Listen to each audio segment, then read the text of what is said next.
ಈ ರೈತಂಗೆ ಬೇಕಾದಂತ ಎಲ್ಲಾ ಸವಲತ್ತು ಕಾಲಕ್ಕೆ ನಾವು ವಿತರಿಸ್ತಕ್ಕಂಥದ್ದು ನಮ್ ಜವಾಬ್ದಾರಿ. ಸರ್ಕಾರ ನಡೆಸ್ತಕ್ಕಂಥವ್ರದ್ದು ಯಾವ ಕಾಲದಲ್ಲಿ ಏನೇನು ಅವಶ್ಯಕತೆ ಬೀಳ್ಬೋದು ರೈತಂಗೆ, ಅಲ್ಲಿ ಮಳೆ ಎಷ್ಟಾಗ್ತದೆ, ಹವಾಮಾನ ವರದಿ ಏನಿದೆ ಅದೆಲ್ಲದನ್ನು ಕೂಡ ಲೆಕ್ಕ ಹಾಕಿ ಕೃಷಿ ಇಲಾಖೆಯ ಸಚಿವರು ಅದೆಲ್ಲದಕ್ಕೂ ಕೂಡ ಮೊದಲೇ ತಯಾರಿ ಮಾಡ್ಕೋಬೇಕಾಗ್ತದೆ. ಈ ಕೇಂದ್ರ ಕೊಡ್ತದೆ, ಆದ್ರೆ ಅದ್ ಕೊಡ್ಲಿಲ್ಲ ಅಂತಕ್ಕಂಥ ದೃಷ್ಟಿಯಿಂದ ನಾವು ರೈತರಿಗೆ ಕೊಡದೆ ಇರ್ತಕ್ಕಂಥದ್ದು ಎಷ್ಟು ಸರಿ, ಆ ತರ ಸಬೂಬು ಯಾವತ್ತು ಕೂಡ ಹೇಳಲಿಕ್ಕೆ ಹೋಗ್ಬಾರ್ದು ಅನ್ನೋದು ನನ್ನ ಒಂದು ಆಗ್ರಹ ಕೂಡ. ಅದನ್ನ ದಯಮಾಡಿ ಕೃಷಿ ಸಚಿವರು ಇವತ್ತು ರೈತರಿಗೆ ಬೇಕಾದಂತ ಬಿತ್ತನೆ ಬೀಜ ಇರ್ಬೋದು, ರಸಗೊಬ್ಬರ ಇರ್ಬೋದು, ಇದೆಲ್ಲದನ್ನು ಕೂಡ ಎಷ್ಟು ಬೇಕಾಗ್ಬೋದು. ಈ ಸಲ ಹೆಚ್ಚಿನ ಮಳೆ ಆಗಿರೋದ್ರಿಂದ ಆ ಮಳೆಗೆ ಅನುಗುಣವಾಗಿ ರೈತರು ಎಲ್ಲೆಲ್ಲಿ ಏನೇನ್ ಬೆಳಿತಾರೆ, ಅವ್ರಿಗೆ ಯಾವ್ಯಾವ ರೀತಿನಲ್ಲಿ ನಮ್ಗೆ ಯೂರಿಯಾ ರಸಗೊಬ್ಬರಗಳು ಬೇಕು, ಇದೆಲ್ಲದನ್ನು ಕೂಡ ಅವರು ದಾಸ್ತಾನುಗಳನ್ನ ನಮ್ಮಲ್ಲಿ ಗೋಡಾನ್ಗಳಲ್ಲಿ ಒಂದು ಎಲ್ಲ ಇಟ್ಕೊಳ್ಳೋ ಕೆಲಸ ಮಾಡಿದ್ರೆ ಖಂಡಿತ ಈ ತರ ಏನು ಸ್ಕೇರ್ಸಿಟಿ ಉದ್ಭವ ಆಗ್ತಿರ್ಲಿಲ್ಲ ಅಂತಕ್ಕಂಥದ್ದು ಒಂದು. ಅದ್ರ ಜೊತೆನಲ್ಲಿ ಇಲ್ಲಿ ಒಂದ್ ಕಡೆ ನಮ್ಗೆ ಜನಗಳಿಗೆ ಸಿಗ್ತಾ ಇಲ್ಲ ಅಂತ ಜನಗಳು ಗದಗಲ್ಲಿರ್ಬೋದು, ಬೇರೆ ಬೇರೆ ಕಡೆ ಎಲ್ಲ ಕಡೆ ಇವತ್ತು ಹಾಹಾಕಾರ ಉಂಟಾದ್ರೆ, ಇಲ್ಲಿ ಕೆಲವು ಕಡೆ ಈ ನಂಜನಗೂಡು ಭಾಗದಲ್ಲಿ ಕೇರಳ ಬೇರೆ ರಾಜ್ಯಗಳಿಗೆ ಹೊರಗೆ ತಗೊಂಡೋಗ್ತಾ ಇರ್ತಕ್ಕಂಥದ್ದು ನೋಡಿದ್ರೆ ಖಂಡಿತ ಎಲ್ಲೋ ಕಾಳು ಸಂತೆನಲ್ಲಿ ಇದು ವ್ಯಾಪಾರ ಆಗ್ತಾ ಇದೆಯೇನೋ ಅಂತಕ್ಕಂಥದ್ದು ನಾವು ಕೊಡಿಸ್ತೀವಿ. ನೀವು ಮನವಿ ಮಾಡ್ಕೊಳಲ್ವಲ್ಲ, ಲಾರ್ಜ್ ಸ್ಕೇಲ್ ಇಂಡಸ್ಟ್ರೀಸ್ ಅವ್ರೆಲ್ಲಿ ಅವ್ರನ್ನ ಕೇಳ್ಬಿಟ್ರೆ ನಮ್ಗೆ ಅವ್ರ ಹೆಸರು ಬಂದ್ಬಿಡುತ್ತೆ ಅಂತ ನೀವು ಕೇಳೋದೇ ಇಲ್ಲ. ಅವ್ರನ್ನ ಕೊಡಕ್ ತಯಾರಿದಾರೆ ಅವರು. ನಿಮ್ಗೆ ಬಸ್ಗಳು ಕೊಟ್ರು, ಮತ್ತೆ ಮಾವಿನ ಹಣ್ಣಿಗೆಲ್ಲ ಸಪೋರ್ಟ್ ಮಾಡಿದ್ರು, ಎಲ್ಲ ಮಾಡಿದ್ರು, ನೀವು ಕೇಳಕ್ ತಯಾರಿಲ್ಲ ಸರ್. ನೀವು ಅದನ್ನ ಅವ್ರನ್ನ ಉಪಯೋಗಿಸ್ಕೋತಾ ಇಲ್ಲ. ಅದೊಂದು ದಯಮಾಡಿ ಅದಕ್ಕೆ ಬೇಕಾದಂತದ್ನ ಇವತ್ತು ಬಸ್ಗಳು ಇರ್ಬೋದು ಎಲ್ಲ ಅಲ್ಲ ಮಿನಿಸ್ಟರ್ ಕೇಳೋದು.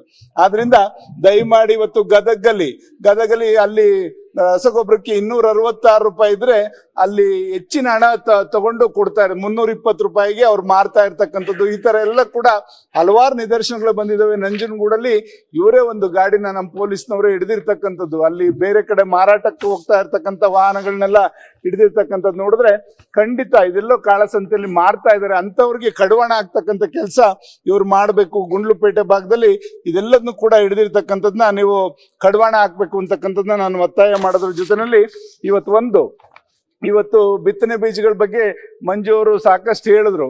ಆಲೂಗೆಡ್ಡೆ ಬಿತ್ತನೆ ಬೀಜ ಇರ್ಬೋದು, ಇವು ಕಳಪೆ ಬೀಜಗಳನ್ನ ಕೊಡ್ತಾ ಇರ್ತಕ್ಕಂಥದ್ದು ನೋಡಿದ್ರೆ ಯಾಕೆ ನಮ್ಮಲ್ಲಿ ಸಮರ್ಥರಿಲ್ವಾ? GKVK ಇದೆ, ಹೆಸರುಘಟ್ಟ ಇದೆ, ಇಲ್ಲೆಲ್ಲ ಸಂಶೋಧನಾ ಕೇಂದ್ರಗಳಿದೆ. ಅಲ್ಲಿ ತಳಿಗಳನ್ನ ಉತ್ಪಾದನೆ ಮಾಡ್ಲಿಕ್ಕೆ ಏನ್ ಕೊರತೆ ಆಗಿದೆ ನಮ್ಮಲ್ಲಿ? ಅದನ್ನ ದಯಮಾಡಿ ಬೇರೆ ರಾಜ್ಯದಿಂದ ನಾವ್ ಯಾಕೆ ಬಿತ್ತನೆ ಬೀಜ ಇದೆಲ್ಲ ತರಿಸ್ಕೋಬೇಕು? ನಮ್ಮಲ್ಲೇ ಅದೆಲ್ಲದನ್ನು ಕೂಡ ಯೂನಿವರ್ಸಿಟಿಗಳು ಇದಾವೆ, ಅಗ್ರಿಕಲ್ಚರ್ ಯೂನಿವರ್ಸಿಟಿಗಳು ಸಾಕಷ್ಟು ಇದಾವೆ. ಅಲ್ಲಿ ನಾವು ತಳಿಗಳನ್ನ ಉತ್ಪಾದನೆ ಮಾಡಿ ಅಲ್ಲಿ ಹೆಚ್ಚಿನ ಇಳುವರಿ ಬರ್ತಕ್ಕಂಥ ತಳಿಗಳಿಗೆ ನಮ್ಮ ಸೈಂಟಿಸ್ಟ್ಗಳಿದ್ದಾರೆ. ಅದೆಲ್ಲದನ್ನು ಕೂಡ ಬಳಸ್ಕೊಂಡು ಇವರು ಇದನ್ನ ಇಲ್ಲೇ ನಮ್ಮ ಬಿತ್ತನೆ ಬೀಜಗಳನ್ನ ತಯಾರು ಮಾಡೋದಕ್ಕೆ ಹೆಚ್ಚಿನ ಒತ್ತನ್ನು ಕೊಡಬೇಕು ಅಂತಕ್ಕಂಥದ್ನ ನಾನು ಈ ಸಂದರ್ಭದಲ್ಲಿ ಒತ್ತಾಯ ಮಾಡೋದ್ರ ಜೊತೆನಲ್ಲಿ ಇವತ್ತು ಏನು ರೈತರಿಗೆ ಎಲ್ಲಾ ಭಾಗದಲ್ಲೂ ಇವತ್ತು ರೈತರಿಗೆ ಏನೇನು ಅವಶ್ಯಕತೆ ಇದೆ ಎಲ್ಲದನ್ನು ಕೂಡ ಒದಗಿಸ್ಕೊಡೋದಕ್ಕೆ ಇವತ್ತು ಕೃಷಿ ಇಲಾಖೆ ಮುಂದಾಗಬೇಕು. ಯಾರ ಬಗ್ಗೆನೂ ಕೂಡ ಸಬೂಬು ಹೇಳಿದ ರೀತಿನಲ್ಲಿ ಇವತ್ತು ನಮಗೆ ರೈತರಿಗೆ ಬೇಕಾದಂತ ಬಿತ್ತನೆ ಬೀಜ ರಸಗೊಬ್ಬರವನ್ನ ಕಾಲಕ್ಕೆ ಸರಿಯಾಗಿ ಕೊಡಿ ಅಂತಕ್ಕಂಥದ್ದು ನಾನು ಈ ಸಂದರ್ಭದಲ್ಲಿ ಆಗ್ರಹಿಸಿ ನನ್ನ ಮಾತು ಮುಗಿಸ್ತೀನಿ. ಈಗ ಬೇಗ ಅಲ್ಲ ಮಾತಾಡಿ, ಪಾಯಿಂಟ್ ಮಾತಾಡಿದ್ರೆ ಇವತ್ತೇ ಉತ್ತರ ಕೊಡ್ತಾರೆ. ಅಧ್ಯಕ್ಷ ಒಂದ್ ಸೆಕೆಂಡ್ ನನ್ಗೆ ಆಮೇಲೆ ಎಲ್ಲ ಒಂದು ಸೆಕೆಂಡ್ ಬಿಡಿ ಸರ್. ಏನಿಲ್ಲ, ಈಗ ಗಾಯಕರು ಯೂರಿಯಾ ಗೊಬ್ಬರ ಕಡಿಮೆ ಆಗೈತೆ ಅಂದ್ರೆ ಅದಕ್ಕೆ ಕಾರಣ ಇದೆ ಸರ್. ಏನಾಗಿದೆ ಅಂದ್ರೆ ಮುಂಗಾರು ಬೆಳೆ ಮಳೆ ಅರ್ಲಿ ಆಗ್ಬಿಡ್ತೀವಿ ಸಲ. ಮಳೆ ಅರ್ಲಿ ಆಗಿರೋದ್ರಿಂದ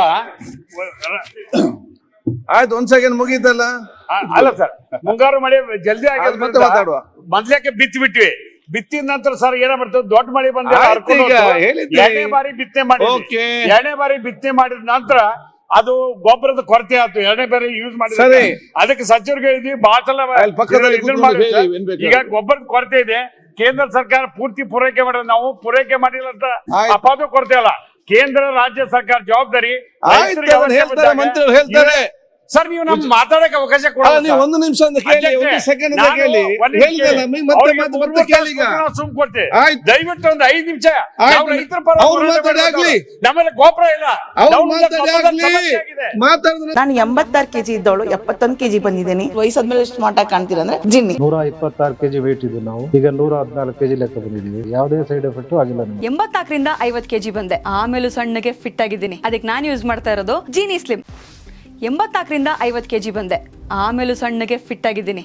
ಅದಕ್ಕೆ ನಾನು ಯೂಸ್ ಮಾಡ್ತಾ ಇರೋದು ಜೀನಿ ಸ್ಲಿಮ್. ಸಣ್ಣ ಆಗಕ್ಕೆ ಜೀನಿ ಸ್ಲಿಮ್ ಯೂಸ್ ಮಾಡಿದೆ, ಹೆಲ್ದಿನೂ ಅದೇ. ನೀವು ಸಣ್ಣ ಆಗಬೇಕಾ, ಹೆಲ್ದಿ ಆಗಬೇಕಾ? ಹಾಗಿದ್ರೆ ಜೀನಿ ಸ್ಲಿಮ್ ಯೂಸ್ ಮಾಡಿ. ಸಣ್ಣ ಆಗೋದಕ್ಕೆ ಯಾವುದೋ ಪ್ರಾಡಕ್ಟ್ ಹೇಳ್ತಾ ಇದ್ದಾಳೆ, ಏನಾದರೂ ಸೈಡ್ ಎಫೆಕ್ಟ್ಸ್ ಇದೆ ಅಂತ ಯೋಚನೆ ಮಾಡ್ತಾ ಇದ್ದೀರಾ? ಖಂಡಿತ ಇಲ್ಲ, ಯಾಕಂದರೆ ಇದು ಕೆಮಿಕಲ್ ಫ್ರೀ. ಸಣ್ಣ ಆಗಬೇಕು ಅಂದರೆ ಜೀನಿ ಸ್ಲಿಮ್ ಯೂಸ್ ಮಾಡಿ. ಹೆಚ್ಚಿನ ಮಾಹಿತಿಗೆ ಕೆಳಗೆ ಡಿಸ್ಪ್ಲೇ ಆಗ್ತಿರೋ ನಂಬರ್ಗೆ ಕಾಲ್ ಮಾಡಿ.